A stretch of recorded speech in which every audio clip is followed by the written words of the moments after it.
Thank you so much. Good evening, everyone. Thank you so much for being here. My name is Jen Aron. Oh, I'm trying to figure out. And I am an agroecologist, I'm a farmer, and I am an educator. As stated earlier, I got my start in agriculture, working for Oregon State University Extension Service, running an 7 years, running an 8-month urban apprenticeship program. And during that time, not only did I have the opportunity to train and work with hundreds of students, training them how to, like, from the ground up, starting seed and all the way to harvest, wash, and pack for market. And during that time, I also had the opportunity to visit lots and lots of farms throughout Multnomah County and the Willamette Valley. And it was during that time that I feel like the story of Blue Raven Farm really began. I had the opportunity to go on a lot of tours, listen to a lot of farmers, and farmers work so hard. And every tour that we did, I was sitting and listening to farmers talk about their tillage equipment and their tillage regime for weed control. I, and like time and time again, I just felt like, okay, this feels like so much work is going in to mitigate these weeds. And then we would go out into the field and not in a judging way at all. I'm a fellow farmer and I get it. And I know how hard we work and how difficult weeds are to manage. But I just was like, wow, like all of this work, all of this time, all of this equipment, and the weeds are winning.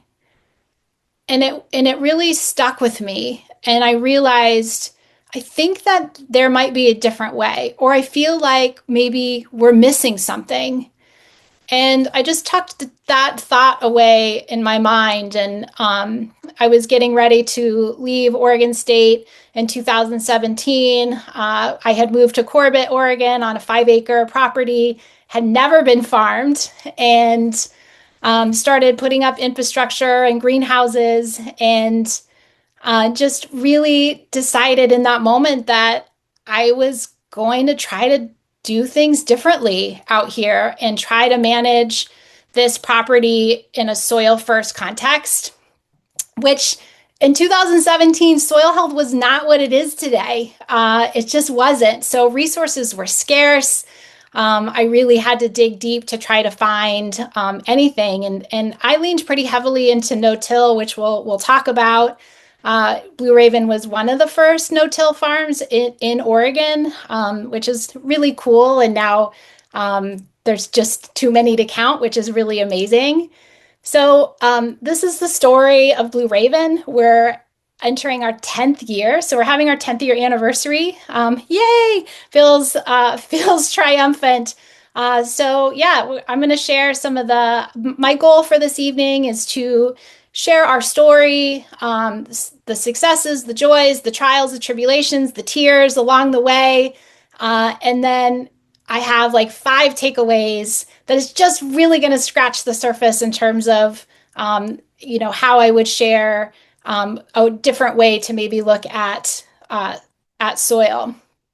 So here's a sweet little picture of our farm in full production. So out of the 5 acres, we're 1.5 acres, half acre in annual vegetable production. So what does that mean? That's 40 different crops, maybe 80 to 100 different varieties.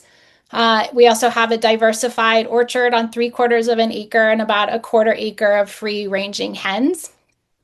I have written here 40 CSA members. We toggled between 40 and 60 through the years.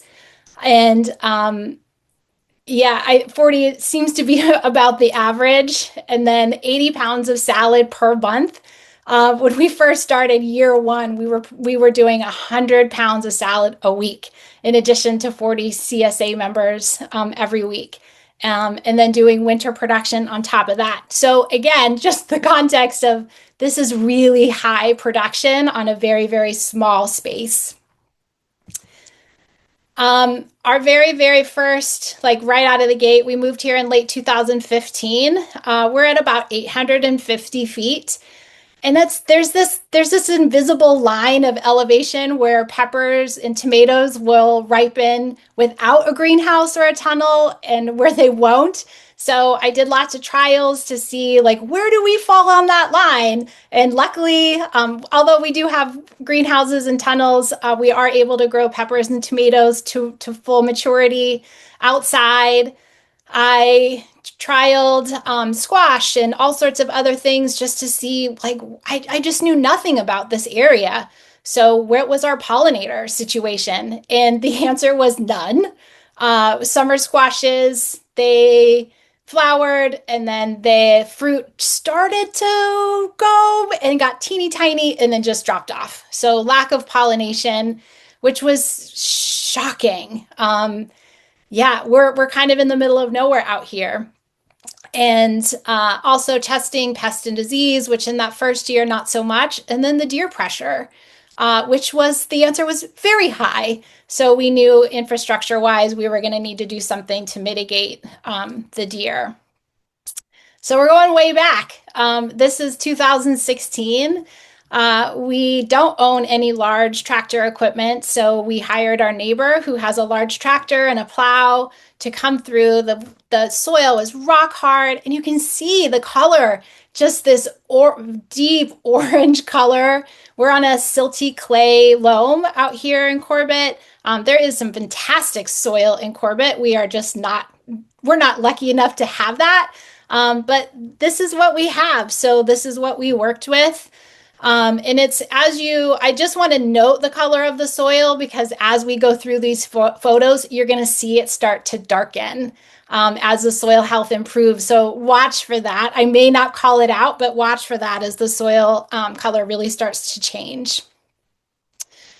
Let's see. So we broke ground with the plow. Our pH was around 5.3. So I added a lot of calcium carbonate, aka agricultural lime, to help elevate the pH. Vegetables like to be about 6.5. And then tilled and planted a crimson clover cover crop. It's fun to look back at this because I would have done things a little differently going back now. This is a monocrop of one cover crop. Knowing what I know now, I would have diversified that, and we'll talk a little bit more about that later in the presentation.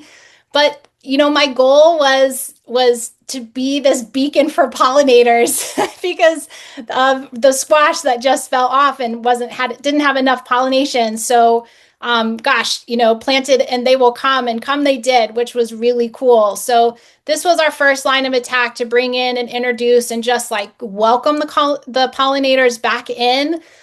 We also planted lots of hedgerows and like 250 native plants and shrubs and trees.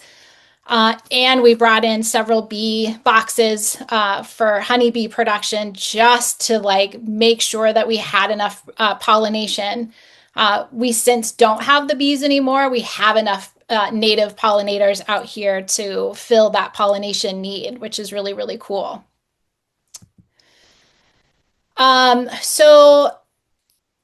Turned in that cover crop. That was our final till, was in 2017, spring of 2017. And then that first year, I was still working for Oregon State University and starting this farm. I don't recommend having a full-time job and starting a farm at the same time. It's basically two full-time jobs. But anyway, that's what happened. That's how it worked out. And you can see like, wow, the land responded really, really beautifully to having some disturbance plus cover crop.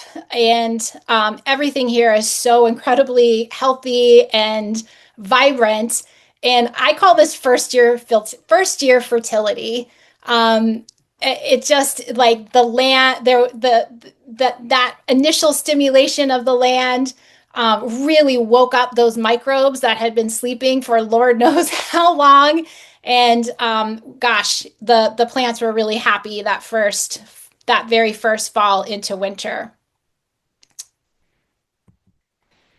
And then came spring 2018. So this was our very first full year in production, and this is our salad area. Lots of salad mixes, lots of arugula. And I don't know if you can see, but just in the center of the screen, like right underneath this log here, I'm kind of trying to move the cursor. You can see there's just these dead zones. And right out of the gate, that first year, we had really horrible Brassica downy mildew. And I felt so disappointed. This had not been a farm before. Where did this disease come from? I didn't understand. I felt like we were trying to do things, differently and well, and that's okay. This is part of that journey and part of that story. I just kept staying the course, and as I mentioned, our for everything I knew at the time was like, okay, I think we need to try to repair and support soil microbiology, and we're going to do that by not disturbing the soil as much as possible. So here's a little bit of a timeline of what that looked like. So we had year one was our final till. I showed that. And then year two, and I just feel like this is I get asked this a lot, like, how do you start to reduce tillage? Like, what does that look like? And this is on a small scale, without tractor implementation or mechanization. Year two, we broad forked, and then we used these really wide hose. I call it a Rogue hoe. It comes from a company called Rogue Tool Company. I think they're still in business. But a really big, wide shank, metal shank. It's kind of got three sharp sides on it. And it was pretty aggressive, how we just tried to break up compaction, but we were moving away from mechanization at that point. So that was our year two, our first year of no mechanical tillage. Year three, we broad forked where it was necessary. For those of you who have broad forked, it's a lot of work. And so how do we avoid having to do that everywhere? So we just did it where, in our deep rooted crops. And then we used a scuffle hoe, AKA a hula hoe, and then a rake. And then by year four, things started to really improve, in terms of soil structure. And so we used just a rake to incorporate compost and amendments. And we were just planting right into beds, that way, which was really, really remarkable. The big takeaway from this and this aim to reduce tillage was that what I noticed in year four was that the less I disturbed the soil, the better it got. So in 2019, we were definitely still in full production. I think we were at 60 CSA shares this year. Things were looking good. Look at the color of the soil. You can see that it's starting to shift a little bit. It's not quite as bright orange, which is awesome. And then something amazing happened in 2020. And I know 2020 was the year of the pandemic. It was hardship for so many people. And it was for us too on some other levels, on many other levels, except for in our soil. That year, I spoke for Washington State University. There was a no-till symposium that I was asked to speak at. And I got this question, and they said, so what is it? They said, is there something that signified a shift in your farm? And it was such a profound moment for me because the answer was an emphatic yeah, there was. And it was this, if on the photo on the right, that is soil wrapped in fungi. soil fungi. And we started to see our soil just riddled with fungi.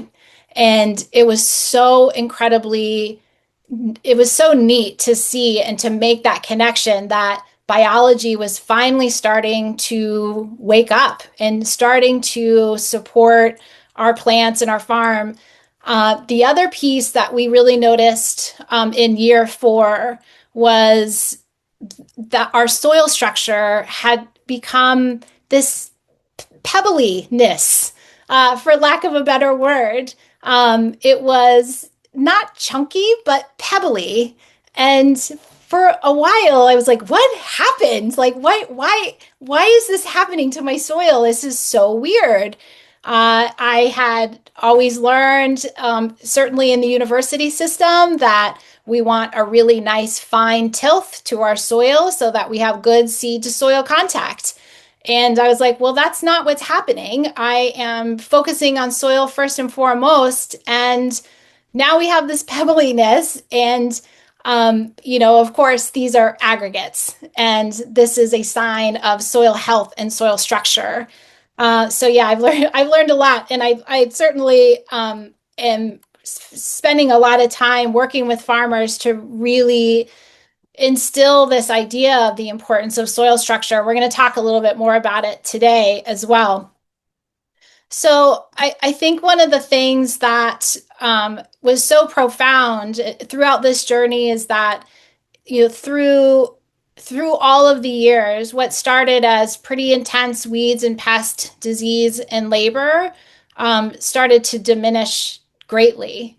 So this hope that I had while in this epiphany that I had while working with Oregon State, and this idea of like, gosh, like I wonder if there's another way that we can support soil and reduce the amount of time and labor and pest and disease for farmers, like that it would be amazing. And yeah, it took 4 or 5 years. It was really 4 years before we started to see a shift. And in ecological time, like that's not that long. For some folks, they're like, oh my gosh, I want to see immediate repair, and it does take time. I had a colleague with Oregon State University share with me that they had done no-till trials, but those trials were only for 1 or 2 seasons at the most.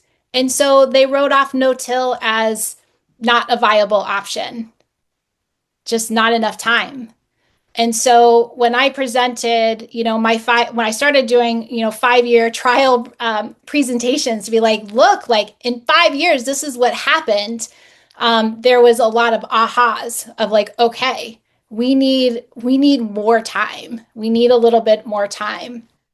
So the the results have been profound. And we're going to talk a little bit more at the second part of this into like how this all works. But what we have seen is this massive reduce in disease. So what started as pretty intense brassica downy mildew, huge reductions and no crop loss by 2020. Significant soil water holding capacity has been observed. We've increased our soil organic matter by 4% just in the last 10 years. There have been modest compost applications, but for the most part, it's just been about growing roots year round and having those good, solid root exudates, which we will talk about in a little bit. And then I think probably one of the biggest things when folks come to visit Blue Raven is the comments are, where are the weeds? And we have very, very little weed pressure, no weed pressure, I would say. And during the farm season, over the course of an acre and a half, a total of 12 hours spending weeding for the entire 2020 season. I stopped calculating after that, so sorry for the outdated data. And that's total hours. That's not a huge weed crew coming in and weeding for 12 hours. So pretty significant. So just a really quick, we're not going to go too much into weeds, but these five primary reasons why we get weeds. Weeds are this giant earth band-aid. The soil doesn't like to be bare. It's hard on the microbes. We get erosion. We get crusty soil. So weeds are there, and they get such a bad rap. They're just trying to do a job. The other thing weeds will do is they will grow in response to low organic matter. They will grow in order to mitigate compacted soils like we see in dandelions and thistles. They'll grow in response to mineral availability, whether that be too much or not enough. There are certain weed species that are really indicative of too much potassium or too much phosphorus. And there are weeds, and it's interesting that some of these there's a lot of crossover between these weed species, but will germinate in response to disturbance. So newly disturbed land can trigger the unleashing of germinations of many weed species. I'm going to stop for questions in just one second. I think this is the last one.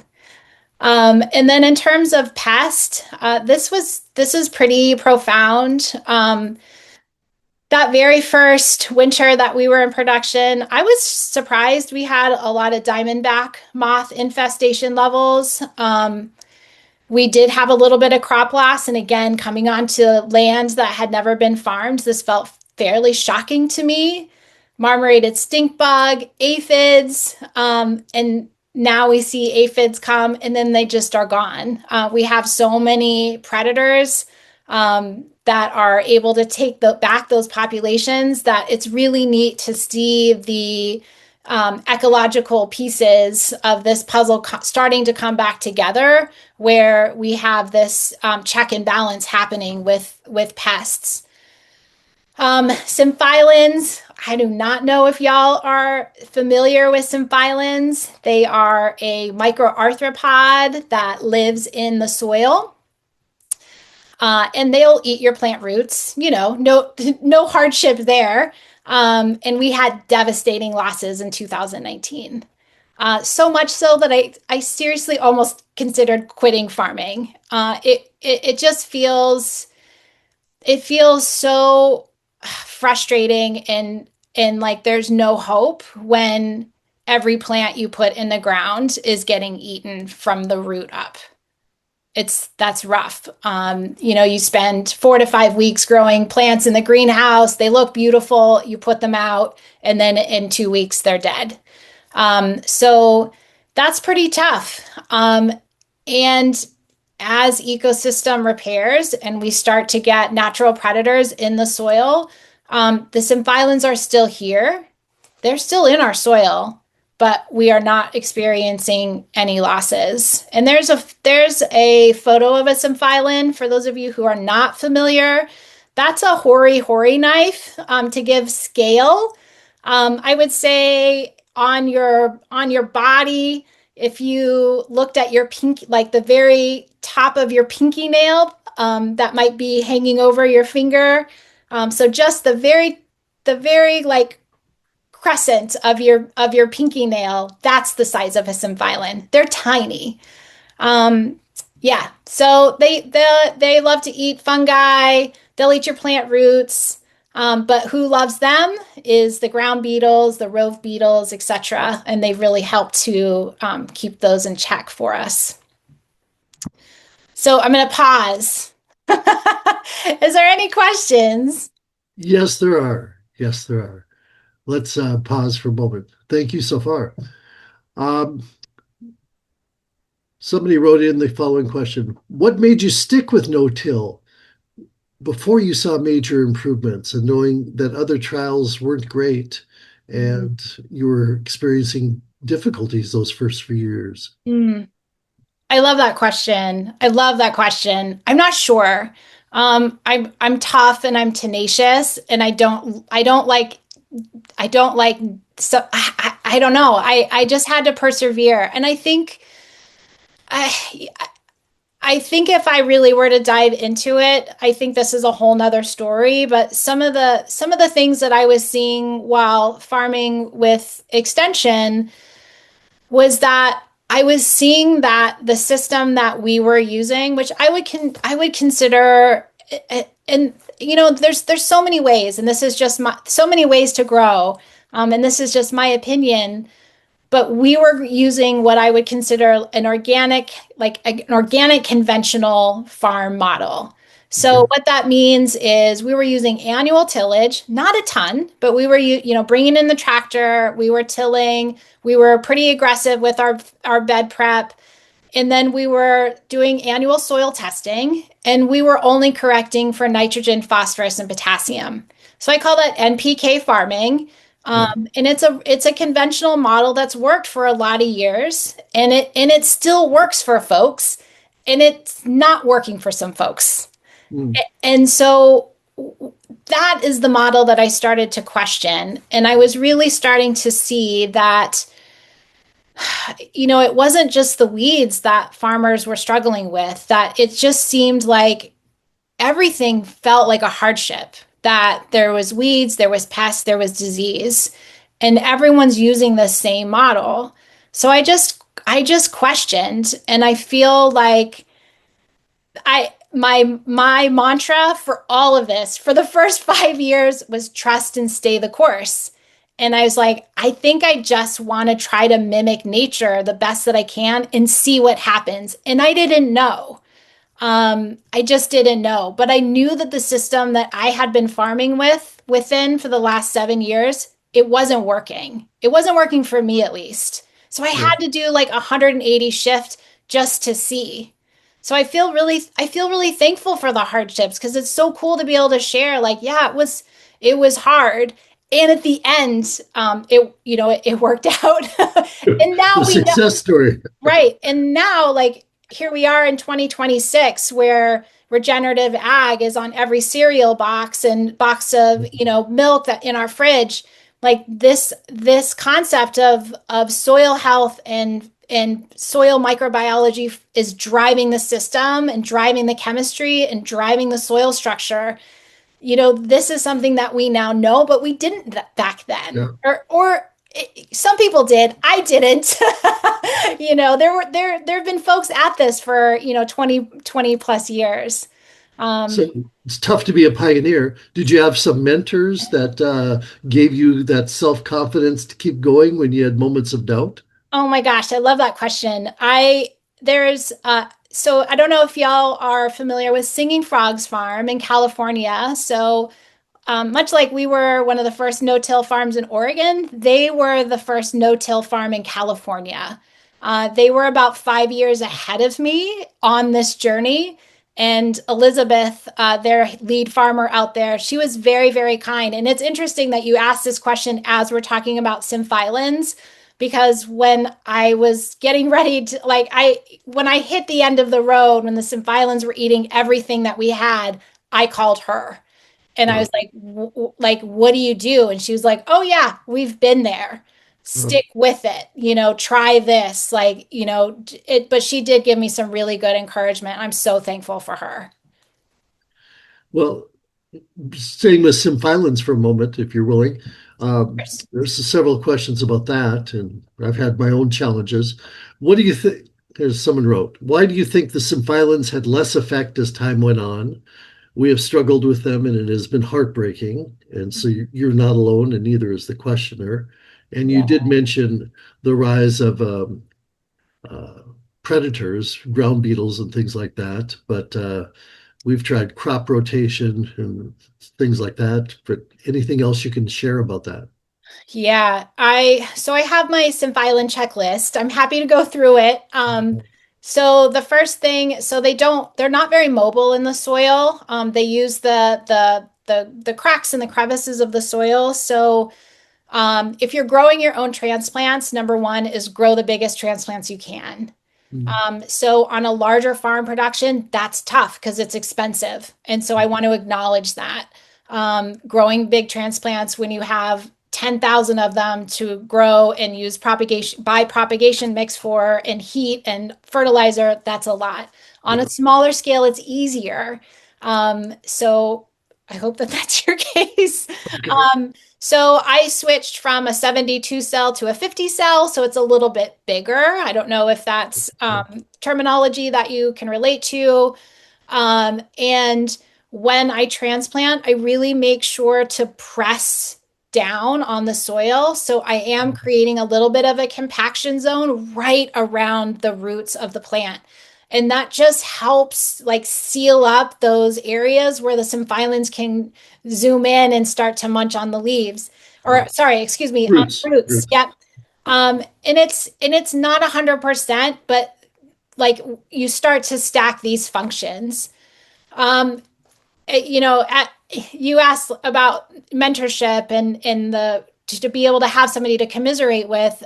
It's interesting because Elizabeth from Singing Frogs Farm, she reached out to me just last year and she said, "Hey, we're getting a lot of interest from NRCS and some of our service providers on Symphylan." She's like, "I wanted to reach out to you because I know you've broken through to the other side and I want to hear what you think." She's like, "I know what our story is and I'm curious what yours is." And I said, "Yeah, I feel like we just started our ecosystem just started to function again, where we had predator and prey in balance."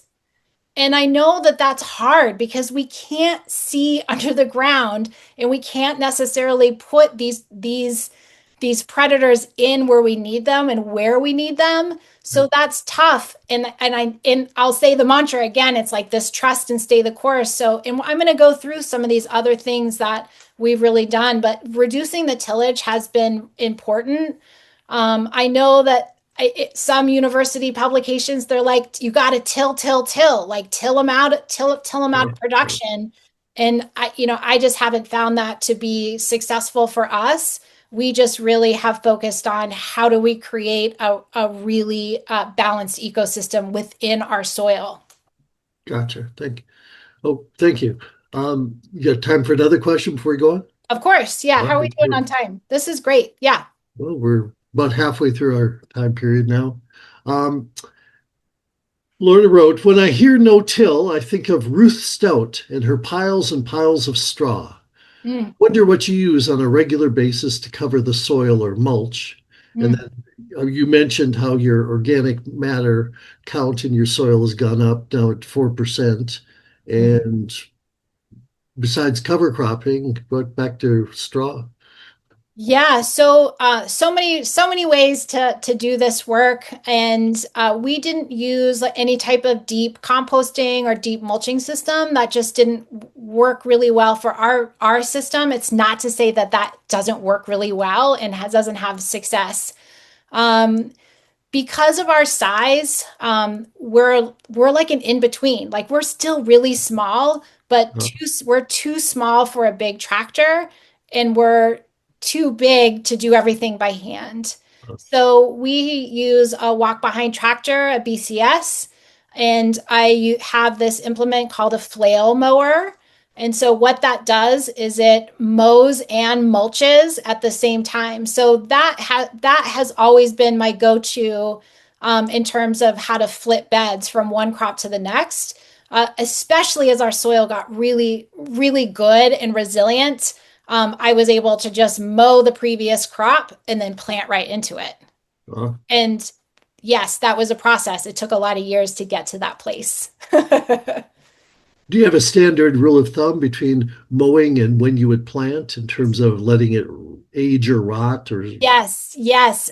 For brassicas or for any crop that has allelopathic properties where it could impact the next crop, yeah, waiting at least a week or two, depending on your biology. There's so much context here. I get really hesitant to say like, well, right. this is how we did it because it doesn't always work that way. Everybody's context is so different.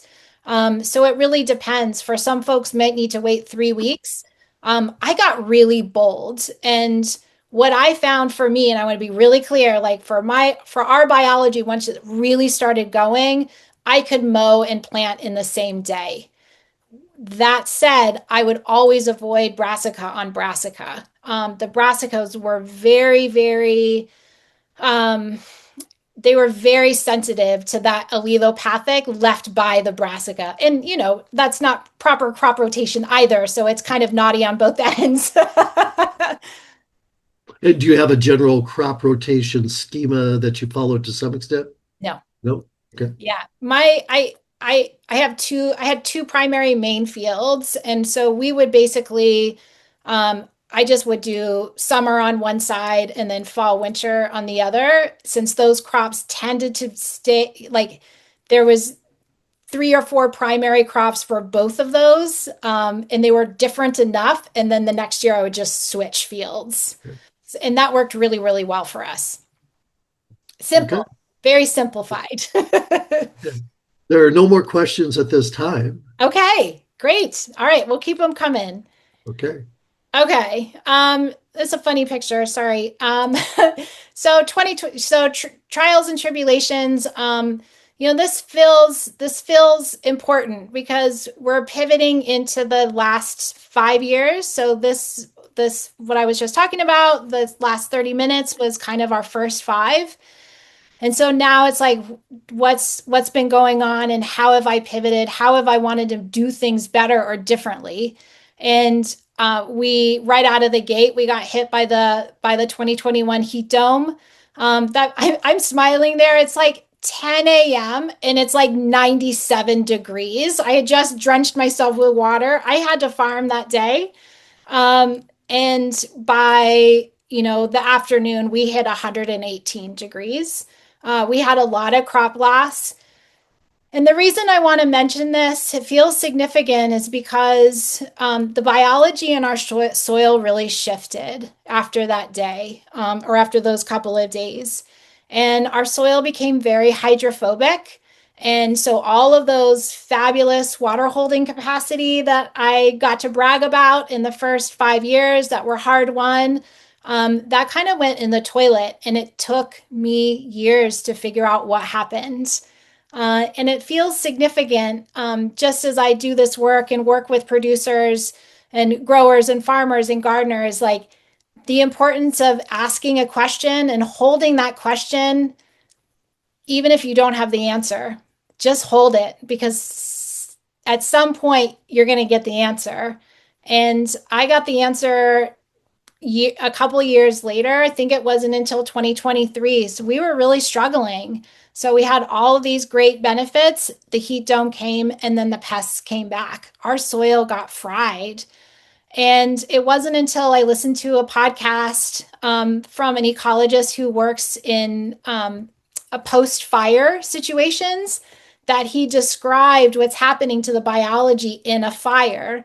And that this is so fascinating. We're going to geek out a little bit. We're gonna run out of time. That the cuticle, that the bacteria in the soil, they develop a protective cuticle around them. It's a protectiveness. It's like a little house around them. And that protective cuticle is hydrophobic. So imagine that times billions and billions and billions of bacteria through our soil. And yeah, it took some time to figure that out and to remedy how to mitigate that. And how we mitigated it was putting the farm on hold for a year. I took a sabbatical and I put the whole farm in a multi-species cover crop. And that was kind of the magic that improved that situation. So yeah, the last few years, the question is, how can I just keep doing it better? Um, I've moved away from the dogma of no-till. I've scaled up who I work with. I started having so many people start to come to me and talk to me about soil health. And I was like, gosh, like I really only have this smaller context. So I went and studied with some incredible folks from around the world to scale up knowledge. Um, and so I've been starting to work through that and working on larger scale soil restoration projects throughout the Willamette Valley, and really kind of throughout Oregon, I guess. So let's see, we have 20 minutes. I think we're doing well on time. So, what are the five key takeaways over the past 10 years? And this is such a cumulative piece of knowledge. And I put this in just about every slideshow and presentation that I do these days. I love this image of the tricycle and the three circles, the biological, the physical, and the mineral. We know that these are all components of soil, and yet I don't know if we know how interconnected they are and that we can't separate one without the other collapsing. And it's one of the reasons why I've become a lot less dogmatic about tillage because I was started to see folks really root into I'm not going to till, I'm not going to destroy my soil, and they really struggled because they were sitting on a compaction zone that was 6 inches under their crop. Like that that didn't get mitigated. They didn't take into consideration the importance of the soil structure. Similarly, like we can't just throw all these biological, inoculant, fun things onto our soil and have them take if we don't have a good home for those microbes, which is that's the physical part. And the mineral piece plays such a huge part. The mineral piece is vital for soil structure, and our microbes need those minerals. Without those minerals, it's not functioning. So the whole thing just kind of collapses. So I'm always trying to toggle between those three. Um, and so this is kind of, I think we're going to end up skipping ahead on through some of these. But the importance of soil structure just cannot be emphasized. So this is soil aggregate. I don't know if you can see how much pressure I'm putting on this soil particle. This is this is soil stability, aggregate stability. You can use soil structure and aggregate in the same context. An aggregate is soil particles that have been glued together by biology. There are microaggregates that are microscopic, and those are sand, silt, and clay and organic matter that are glued together by bacteria. It's the biology doing it. And then you have these beautiful big aggregates. That's a macro aggregate. You can see they're visible with the naked eye. This is where that pebbly soil started to come from. This is how I want soil to look. I'm so happy when I go visit a farm or a garden and I see this. And these are built by fungi, and it is all of the micro aggregates being glued and knit together by the fungal hyphae. So very, very beautiful to see. So we want to see this good soil structure. And I would say that is such a big, it's almost number one because it's all the things. It's the chemical, it's the physical, and it's the biological all together.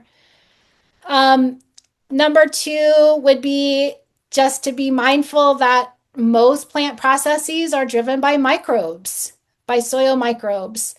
There are microbes in the plant, they're on the plant, they're in the root, they're on the root, they're in the soil, and they are responsible for nutrient and water acquisition, plant resilience. I can't emphasize that enough. Like, we need more resilient systems, and it's the microbiology that's doing that, mitigating against pest and disease, and of course, creating the soil structure. And these synergistic relationships between plants and microbes have existed for millions and millions of years. And we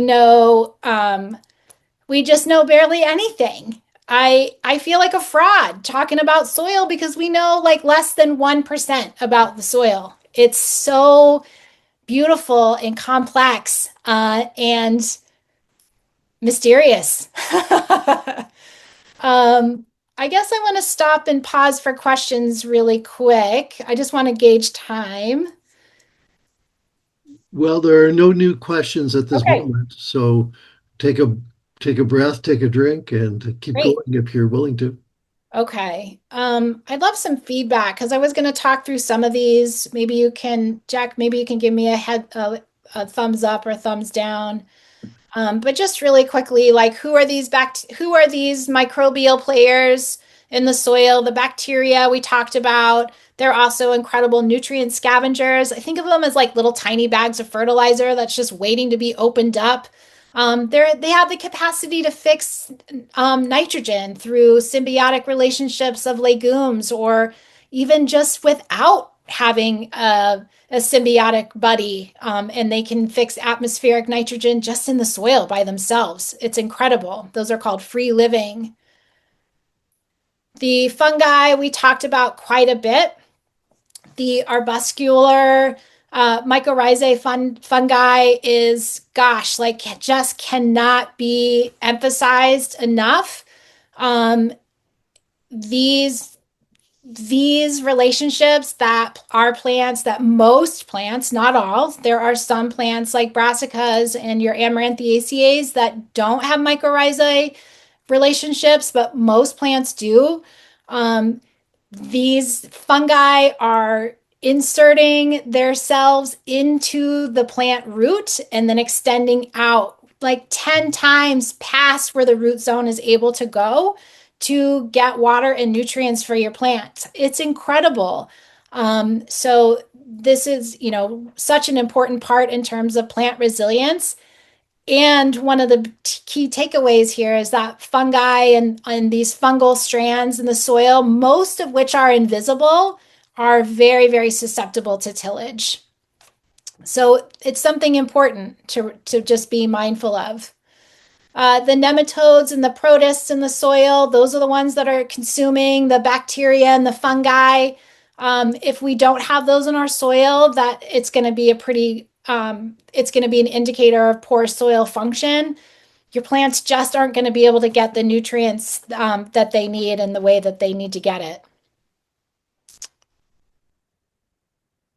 Most of this is happening right around the root system in an area around the plant called the rhizosphere. So this is a highly concentrated area of soil microbiology right around the root zone.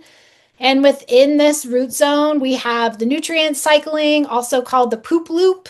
We have the rhizophagy cycle, and then the mycorrhizae, which I just described.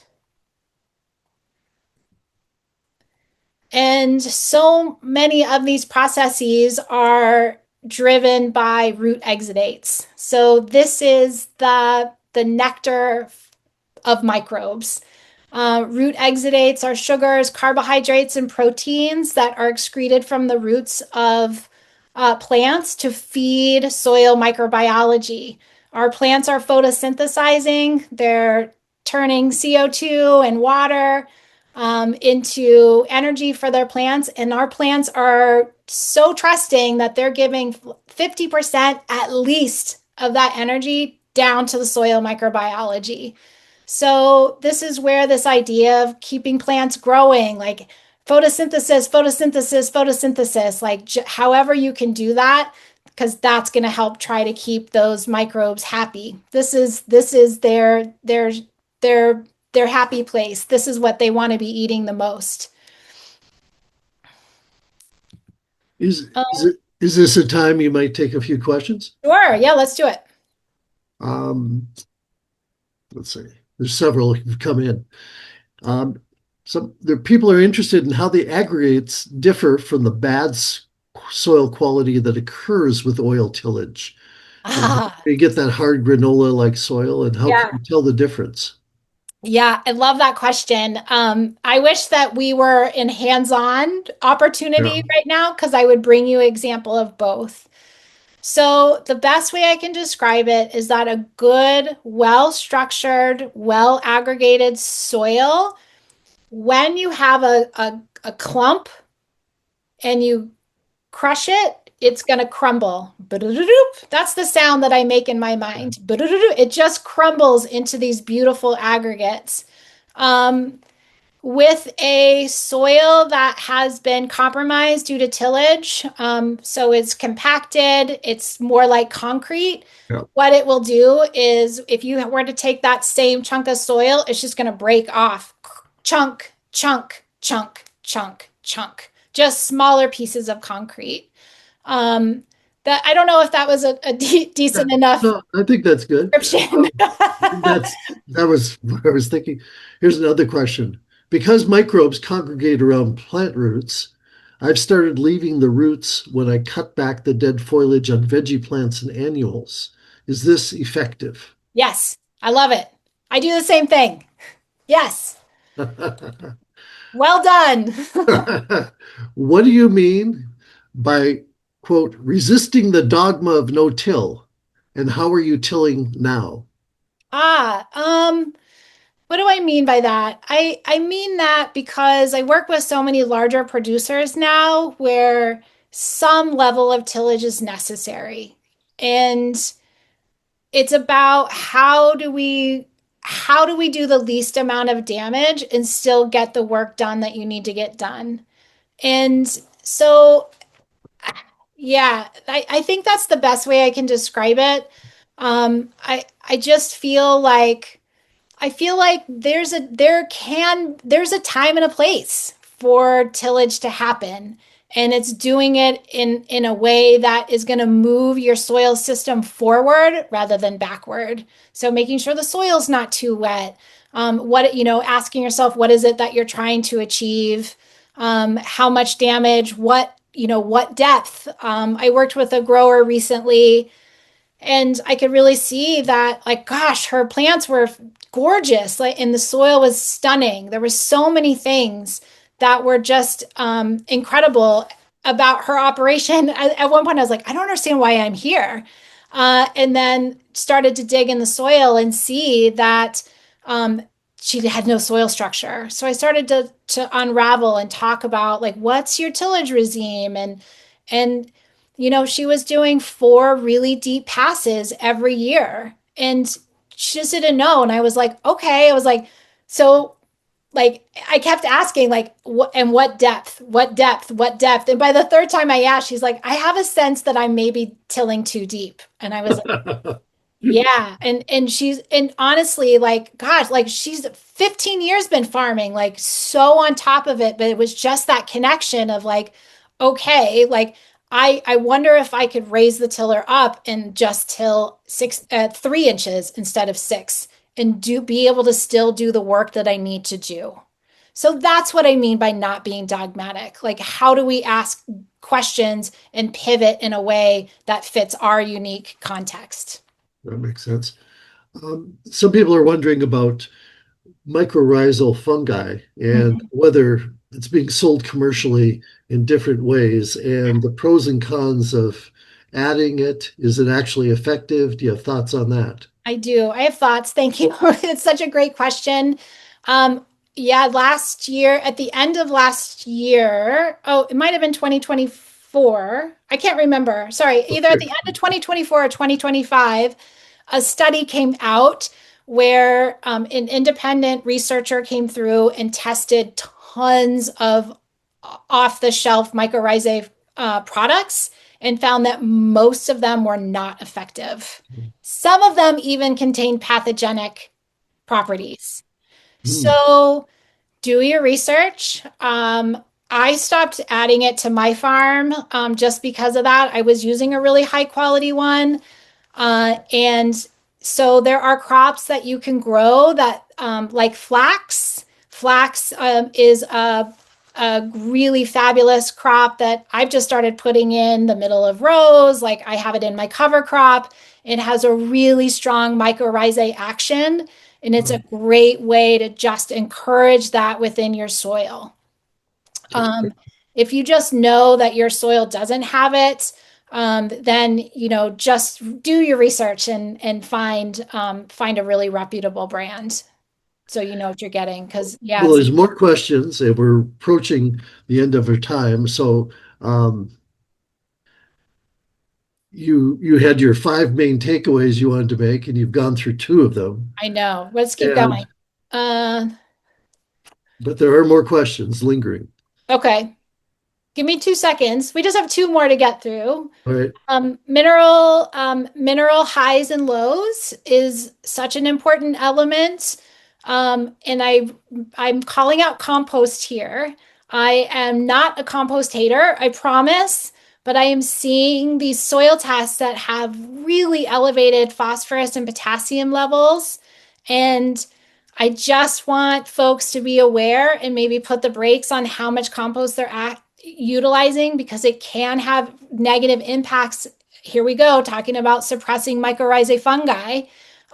Excess phosphorus can do that. So we want to be mindful and understanding that all of our actions are impacting biology. And excess potassium, so another one that we often find in compost, can cause really tight compacted soils. And we know tight compacted soils, biology doesn't want to live there. So here again is that connection. This is all I want to talk about these days is these connections between biology, structure, and minerals because they're all so connected and we can't just pull them apart. Diversity, we talked about a little bit. I just want to show you a fun, sexy picture. This is in my greenhouse. This is one way to do it. This is three plant families all together. It's lettuce, tomatoes, and scallions, all different families. So plant diversity equals microbial diversity equals resilience on our plants. And then my final thing, and then we can do questions for the rest, is that mindset is everything. Your context is different than my context. No two sites or seasons are going to be the same. So if you start feeling like you're doing the same things in your garden or on your land, you might want to think about how you can switch things up a little bit. Observe, ask questions, hold those questions, even if you don't have the answers. Avoid the dogma. We talked about that. And just, be adaptive because your situation and your context is going to be so, so different every year. And then we'll just end on that. Well, we can take questions over looking at these really great carrots with very few weeds. These were never weeded the whole season. And you can see the beautiful aggregation. So this is Blue Raven. I love this photo. How nicely thinned your carrots are. Yeah, they're all right. All right. Questions. If you have a raised bed with little to no native soil in it, how can you actually improve the soil in the raised bed? Yeah, that's tough. I don't, I'll be really forthright and say that I don't think I have the knowledge to answer that question. Sure, That's a tough situation to be in. Yeah, I don't have an answer. I don't have an answer. sure. It, Fair enough. it, yeah, I have some ideas, but I feel hesitant. I'm not sure. Yeah.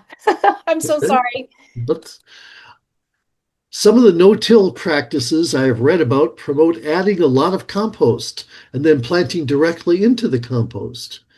You say you use some. Is it the mowing that replaces the need for the added compost? Or do you think compost plays an important role in soil first in gardening? Which That's gets that's a back great. to you what you just said about potassium and phosphorus, I guess. Yeah, yeah. So it's going to depend on your context, for sure, and what your soil test is saying. Yeah, there's a lot of different ways to do no-till, and so my first 2 years we did add compost, not a ton, maybe a half of an inch, 2 years in a row. Okay. And then we stopped. And then, yeah, it was the mowing and leaving roots in the ground. Those root exudates that I showed that picture of, that beautiful nectar for the microbes, Yeah. that is such a stable form of carbon that can stay in your soil for a really long time. So it's a good way to go. So, having plant roots and plants growing and photosynthesizing is such an important part of this. So you're keeping your soil covered with something growing Yes. most all the time. Yes. Okay. Here's a question. My soil is very stony as far down as I want to dig. I've been sifting out stones and gravel from the top 8 inches and amending what I put back in. Do you think I should be going deeper? Oof. I'm not sure. I don't think I have an answer for that. That's tough. Um, yeah, I'm not sure. I'd have to see it. Okay. Yeah, Fair sorry. enough. Fair enough. Yeah, context specific questions are tough to answer Yeah, right. without seeing it. I try to be cautious about it. Sorry, I'm no fun in that way. It's That's a great honest. it's a great question though. How do you space your plants? With wanting to keep the soil covered, do you do a lot of interplanting, intensive planting versus traditional spacing that can leave a lot of space and bare soil? Hmm. What's your thoughts on that? Yeah, I definitely plant intensely for sure. If I have a long season crop that is spaced far apart, I'll put short season crops in between. Lettuce is just beautiful. It plays nice with everybody. So I love to put lettuce in between broccoli, cauliflower. Those are cabbages. Those are really far spaced. You saw the tomato plants. The other thing that I've started to do in the last couple of years is run a trio of cover crop species in between. So let's say I have kale, like 2 rows of kale on a bed. Down the middle of the kale, I will put in like a flax plus crimson or an oats, something like that. Just really trying to diversify. So Is yeah, that your standard cover crop mix? Or I do you switch it up all the time. have, Yeah. let me read this one. Let's Get to see. be creative. It's so Yeah, much fun. there's so many choices. Yeah. There's so many choices. Yeah. At different times of year for different things. Yes. I don't know if this is too specific. I have 3 raised beds for some of my veggie plants. I have used raised bed soil to fill the beds, but should I start adding native soil to those beds to create a more ecologically balanced environment? Yeah, so this piggybacks on the it's a great question by the way. This piggybacks on the other question about the non-native soil. Um, and yeah, it's a tough situation. I tend to be really hesitant about sending a lot of people out into the forest to grab good soil. So that's my hesitancy. How I learned it, microbiology is fierce and it's strong and it's resilient. And if you are in a good, strong, solid ecosystem, like take a pinch, take a small amount and hope that it inoculates and give that precious, forest soil. Make sure it's got a home. So don't put it out in the heat of summer and don't water it. Like put it out when soil temps are like 55 degrees and there's risk to that. Anytime you are importing something from a different ecosystem, there's risk. So I want to really preface that too. Um, Bringing in pathogens or Sure. yeah. Yeah, sure. You just don't know unless you have a microscope and you're looking at everything and have a PhD in microbiology and can really discern. I have done that practice and I've added it into compost in really small amounts and it has worked out for me. But I always want to have a little bit of caution. We've got a couple more if you're willing. Of course. Yeah. All right, well, is there a guide to companion planting you recommend? Some, Ah. some of the information available doesn't seem to be based on real life experiences for this area. Yeah, I love that. So much trial and error. So much trial and error. Trial stuff, keep notes. I mentioned I don't know of an actual guide. I have just tried. I just try and I take notes, and sometimes it works and sometimes it doesn't. So yeah, I start with lettuces. Hopefully you like lettuce. Lettuce, like I said, plays nice with just about everyone. The ones that I know that I really try to avoid are onions and beans or onions and peas. That's one that I've read time and time again with a lot of publications that they are antagonistic with each other. And I've just followed that. I've never really tried it to see how they don't play nice with each other. But I've avoided those families. And the rest of the time, I just try to be aware of space and how easy it's going to be for me to work within those crop families. But you have a lot of flexibility. It's pretty neat. So just try and keep really good notes. Uh, well, there's some. Other questions about raised beds, and you admitted your hesitancy. Um, Recommended soils for raised beds, I'd say, is what some of these questions are getting at, and cover Yeah. crops Okay. for raised beds are some of these questions Yes. are getting at. So Uh, with the raised beds, I have gotten this question before, and my roots are in urban farming, so I get it. I know. It's not the context I work in anymore. So go for something high quality. I know that there is, and I need to just go down there, but I know that there's a newer, more a local company in Portland. I don't know anything about them, so this is my disclaimer, but they do a worm compost and they do various blends. And just coming across their website and looking at things, it like following that intuition, I'm like, that feels right to me. I like that they're using a worm compost. There's so much good biology in worm compost and worm castings. So I would check that out. I don't know their name, and I haven't used them personally, but that's probably who I would go for. And they're a small company. They're not doing this like massive, massive amounts. So that could be a good start for you. Fair enough. Someone someone asked about, you mentioned the word biotone. Biotone. Can I you don't speak to biotone specifically? I'm not sure I understand the question. I don't either. I'm sorry. I don't know what that word is. I wonder if I maybe didn't get heard correctly. Okay. Not sure. I'm sorry. The- Okay. Fair enough. Um, any thoughts on people buying topsoil, TOP soil, as a garden addition or raised bed addition? Yeah, I don't have any experience with that. Okay. Sorry. Okay. Fertilizer. Do you fertilize, or do you just use the cover crops and add nutrients back? Are you actually using any type of fertilizer?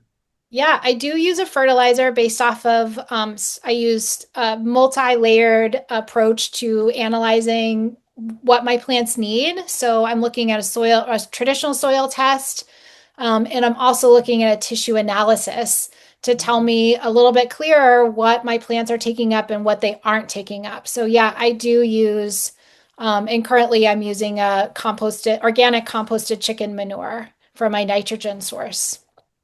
And it includes a little bit of phosphorus. Because unlike a lot of folks, we're really low in phosphorus in our soil. So I'm an outlier. Okay. And several people have written in that Biotone is the name of a fertilizer brand that neither you or I were familiar with. Okay. I don't know it. Okay. But so you don't have thoughts on that since you're I not familiar don't. I with it. don't know it. Sorry. Yeah, so multiple people wrote it. But, Thanks for moderating questions. yeah. Um, we've Someone's recommended a book on companion planting. I can't qualify it, but if for people searching for that, the title is Plant Partners, author Jessica Walliser. Again, that's Plant Partners, author Jessica Walliser. So that's a potential research with no recommendation. You have answered well, let's see. Can I interrupt? I am Shuju, I am yes, un this is Shuju. I am yes. unable to use the Q&A because I'm a panelist and I am in Taiwan watching this video. But I have a quick question if that's okay. Yes, please. Absolutely, please. So regarding leaving, just cutting off the tops and leaving the roots, I have found that the roots are so densely matted. Is it possible for when I transplant new sprouts? I mean, will they do okay when the roots are so densely matted? Yeah, I get that question a lot. It is going to depend on what your previous crop is. If if it's a densely matted cover crop, you're going to need to mitigate that first.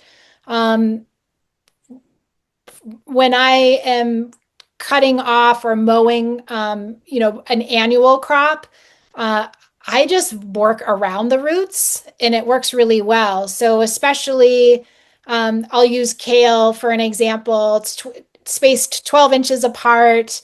I will mow, or at some point we were chopping them by hand. I was using loppers, and then leaving the roots intact. And then my next planting, I would go in between the roots. So if the stalks had been here, I would then plant in between instead. The the the plants are the new plants are so resilient to that, to having roots. But if it's deeply matted, I can see that being problematic, and that's not something that I just would plant right into. You'd hack it with a rogue hoe or stick your hori knife in or something. Yeah, there's a couple different things that you could do. You could try to tarp it for a couple of weeks and start getting the microbes to break that down. You could use some light tillage, to just open it up, and or like you said, the rogue hoe could help open up that soil a little bit too. Yeah, Thank you. yeah. Hope that helped. It did. Well, let's see. Uh, some back you were talking about people offering worm castings. Someone wrote in to suggest the worm farm in Newburgh, Mm, offering worm castings, compost, and custom soil blends, which might be the source Jen has seen, but worm farm in Newburgh for people cool. looking for a reference. Again, we can't recommend that, but we'll just mention that somebody has a knowledge Right. of that. Well, this brings us to the close of this webinar, and thank you to Jen Aron.